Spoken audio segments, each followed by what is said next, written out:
Good morning, good morning, good morning. Hey, so the text on this is going to be incorrect, and that's okay. And we're going to struggle through today, but we're going to have a lot of fun because today is National Make a Friend Day. I don't know if y'all knew that.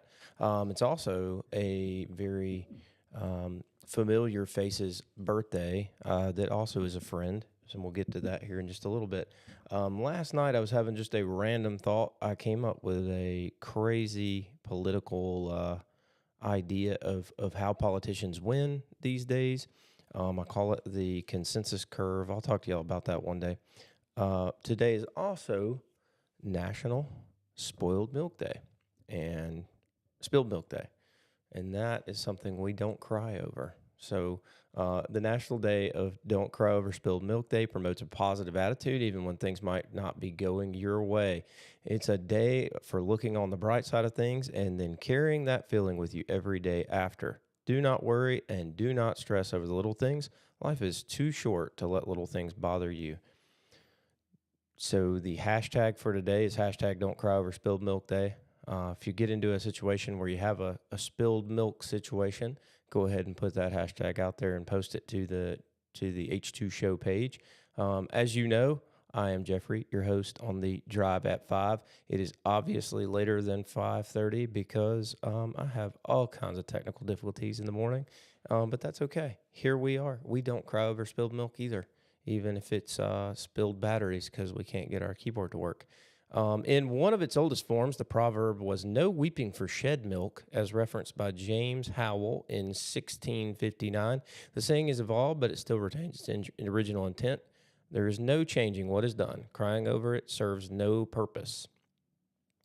All right. So, if you're having a bad day, if you have a little rough moment, go ahead and take a picture. You know, got a little crayons melted in the Maytag dryer. Go ahead and post that for us. Oh, it is also National White Shirt Day. Guess I should have worn a white shirt to be in solidarity.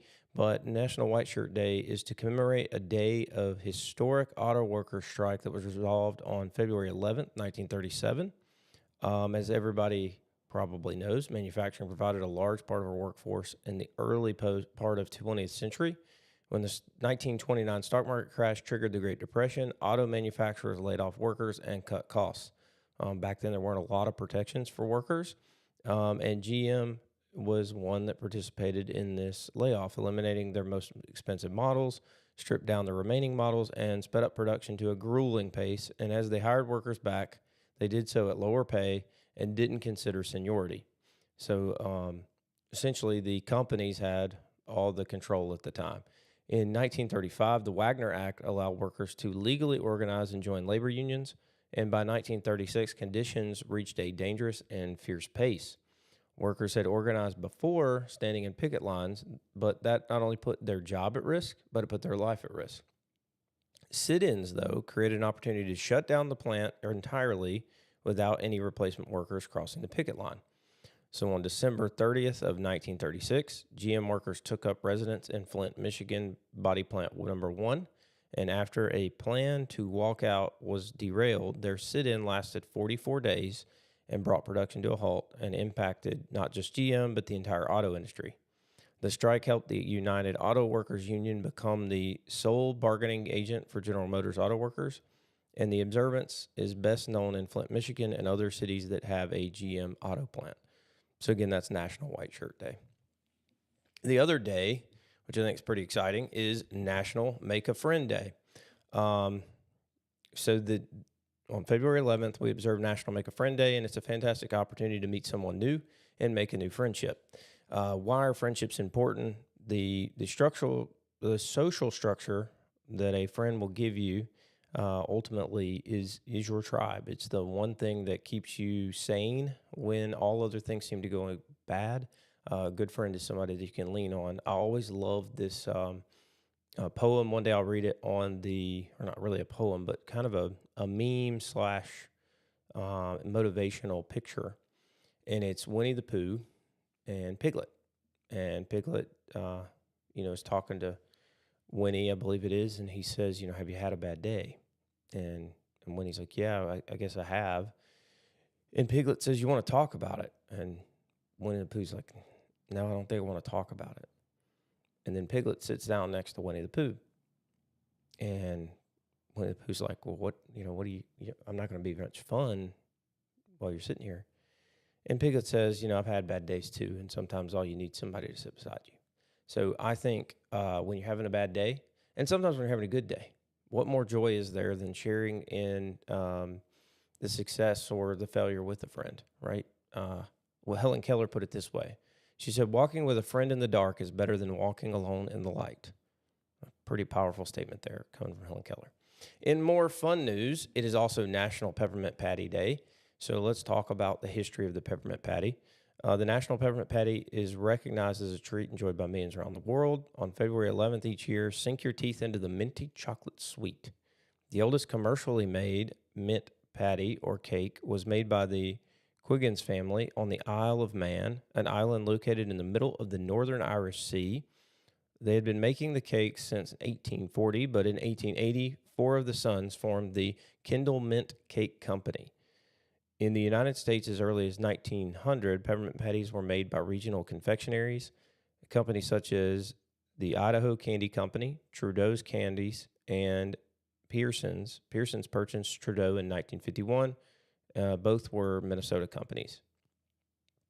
Possibly the most known, though not the oldest, York peppermint patties were made by the York Cone Company of Pennsylvania. York peppermint patties were first made in 1940 and distributed regionally, much like other candy makers of the era. York dominated the market because of its firmness and crispness, while the others were soft. A former York employee remembered that the final sample test of the patty before it left the factory was called a snap test. If the candy did not make a clean break in the middle, it did not make it into a candy store shelf. In 1975, the company was acquired by Peter Paul Cadbury. Cadbury moved the factory to Reading, Pennsylvania, much to the distress of workers and residents of York. The company then distributed the popular treat across the country. So awesome stuff. I like a York peppermint patty, and I do agree that crunch, that crispness on the outside of the patty is really what separates it from any other chocolate candy, and that little minty coolness almost feels like your breath's going to smell good afterwards, and then it doesn't. So, still got to brush your teeth or chew some sugar-free gum. It is also National Inventors Day. So on National Inventors Day, which is February 11th, we celebrate the genius behind design, and it dives into the history behind some of our most unusual inventions. Looking at some famous inventors, Ermal Freyes, Thomas Adams, Matilda Benz, Patricia Beth, Stephen Perry, they all are famous inventors, along with the Wright brothers, Thomas Edison, George Washington Carver, and Elisha Otis. So if you think about it, a lot of those inventors you've probably heard of, and we can thank them for the ability to safely ride in an elevator, that being Elisha Otis, have a well-lit room at the flip of a switch, thinking of Thomas Edison and his invention or modification of the incandescent light bulb. And then speaking to someone on the other side of the world, or efficiently pumping lotion out of a bottle. The statement has always been that necessity is the mother of invention, and that continues to ring true. Some inventions are less practical or useful than others, like a DVD rewinder. Those don't quite make it up to snuff, but there are some great inventions out there, and without those inventions, our day-to-day lives would be impacted. So make sure you thank an inventor, and if you are an inventor, continue to be creative, continue to think outside the box, and continue to patent your unique creations so you can make sure to enjoy the financial fruits of those inventions. Moving on to this day in history.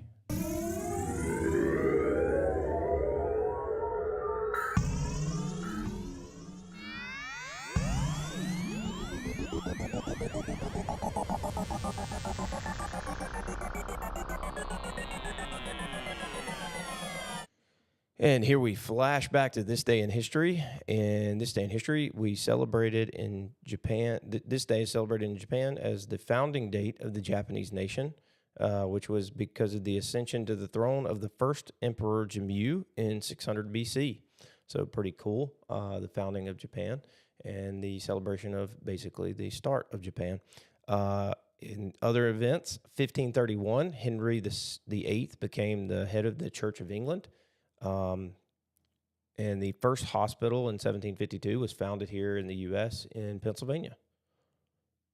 Also, today in history, in 1929, Italian dictator Benito Mussolini granted political independence to the Vatican City and recognized the sovereignty of the Pope, which is also known as the Holy See, over the area, measuring about 110 acres.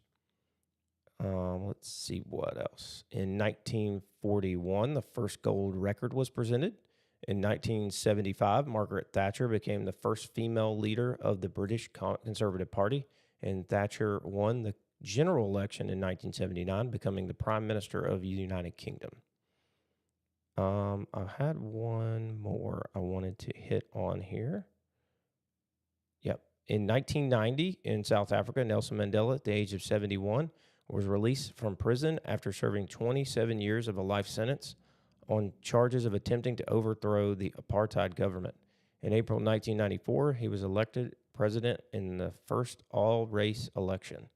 So great representation there by Nelson Mandela. Also, just fun fact, that is where the Mandela effect came from in terms of the name, which is a thing that's commonly remembered, even though it turns out to be incorrect.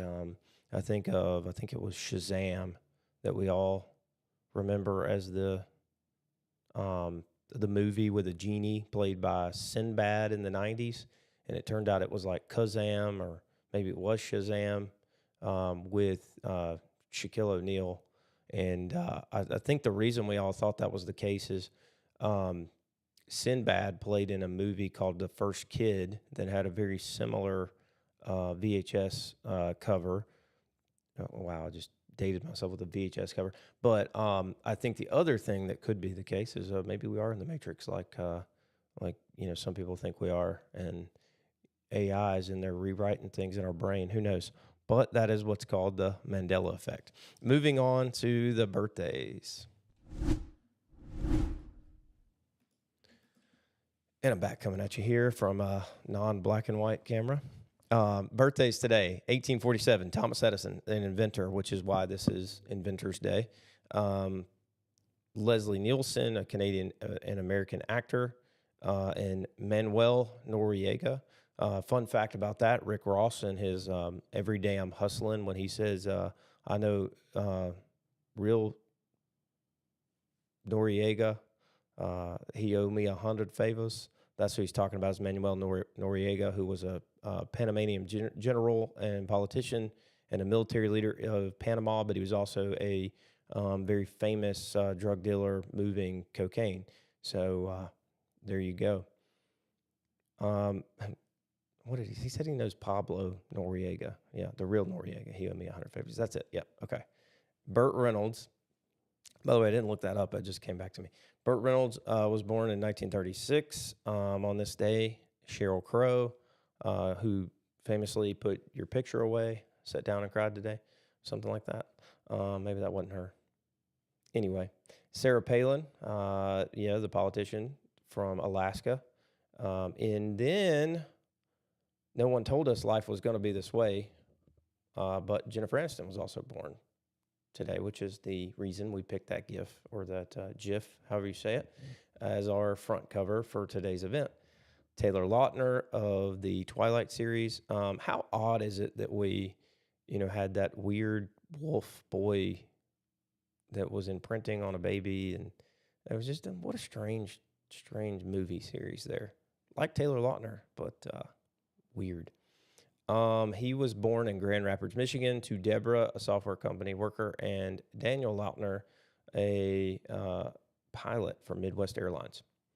One of my favorites, Matthew Lawrence. The Lawrence brothers, Joey, Matthew, and I forget the youngest one, maybe it's Andy, made some great movies throughout the 90s, a lot of made-for-TV type shows for Disney Channel.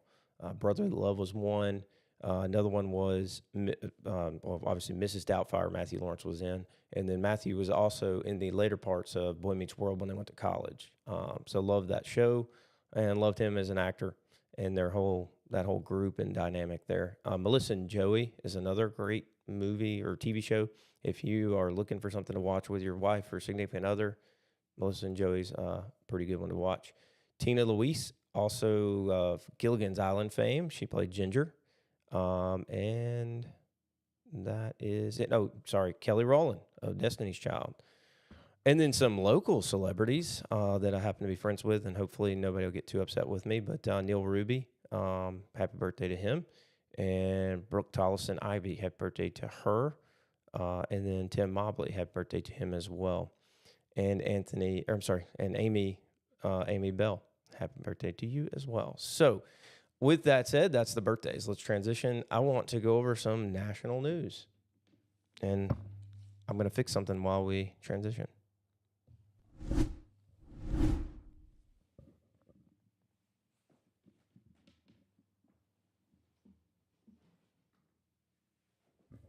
That cable's ugly.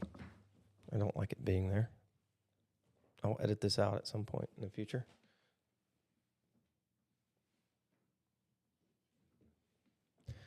All right, there we go. Maybe if I just roll over a little bit, y'all won't see it. There we go. All right, let's go to some national news. So unfortunately, in national news, we had another plane crash. This one occurred while it was on the runway. I looked into it last night. It looked like they had some updates about who the jet belonged to, but my article's not pulling up exactly correctly at this point. But Learjet 35A veered off the runway after landing and crashed into a Gulfstream 200 business jet on the ramp at Scottsdale Municipal Airport in Arizona around 2:45 p.m. local time on Monday. The FAA said the accident did have, unfortunately, one death, and the runway was closed. There's more, to come on that, I'm sure, as time goes on. But it does appear to be more of a miscommunication on the ground of two private jets that ran into each other. And let's see, I was getting just an updated one. Looks like 4 were injured in the crash as well. And there was something earlier yesterday about Motley Crue being the owner of one of the plane owned by Motley Crue's Vince Neil. According to records reviewed by the Arizona Republic, part of the USA Today network, the jet is registered to Chromed in Hollywood, a Wyoming-based company, and listed Motley Crue lead singer Vince Neil as the owner. Not that that's completely relevant, but it does seem that there was a little bit of an accident there, and unfortunately somebody lost their lives. Does not seem to be FAA related, more of a on-ground traffic issue. Let's see. Okay, so I want to hit on another one. So Trump has now imposed global 25% tariffs on steel and aluminum. It does seem to be more of a reciprocation to tariffs that already exist from other countries, and there seem to be some limitations and rules on whether or not they'll go into effect and when they'll go into effect. March 4th is the date as it stands today, but looking at it, it does seem more of, hey, we're going to retaliate against tariffs that are levied against us in order to, make up for the lost revenue or basically put the competition on an even playing field. It does appear as if the market took it well yesterday. Let's look at the market real quick. I've got an Edward Jones update on what the market did as a result. So looking at the daily snapshot from yesterday, stocks rose to start the week, the S&P 500 gaining 0.7% and the NASDAQ composite gaining 1%. The leadership was broad, with most sectors of the S&P finishing higher, led by information technology and the energy sectors. Markets took the latest tariff news in stride as President Donald Trump announced over the weekend that he will impose tariffs of 25% on steel and aluminum imports. He also stated the U.S. would announce reciprocal tariffs on countries that currently tariff U.S. imports. So he's doing both, not just the 25% on steel and aluminum, but the reciprocal tariffs. So I had that a little confused. This would represent a more targeted approach to tariffs as opposed to universal tariffs, which were previously discussed, which is likely why the markets responded positively. Remember that the markets always bake in the rumor, and usually sell the news. So I think we've seen that the market had baked in some of the earlier tariff news that now we're getting some positivity coming back, with us getting some negotiations happening with Canada and with Mexico and staving off those tariffs for at least temporarily. And then with these being what the market views as more even-handed tariffs, I think you're seeing a more positive response to it.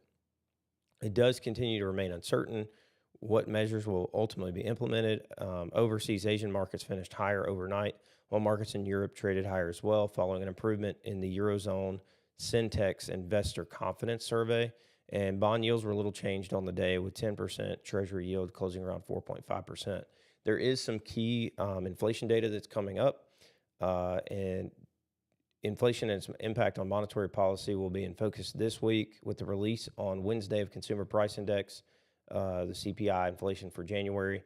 Expectations are for headline CPI to rise about 0.3% month over month and 2.9% on an annual basis, so year over year, while core CPI, which excludes food and energy, is expected to post a 0.3% monthly gain and rise by 3.1% annually. A normalizing but still healthy labor market and strong productivity gains should allow inflation to trend lower, while economic growth remains healthy. Given the U.S. economy remains on strong footing and inflation is above the Fed's 2% target rate, the Fed can take a gradual approach to easing monetary policy, and future markets are currently pricing in about a 1/4 point interest rate cut from the Fed in 2025. So it looks like inflation is slowing when you exclude food and energy, and we all know that that food is a big part of the inflationary pressures that we see. They exclude that.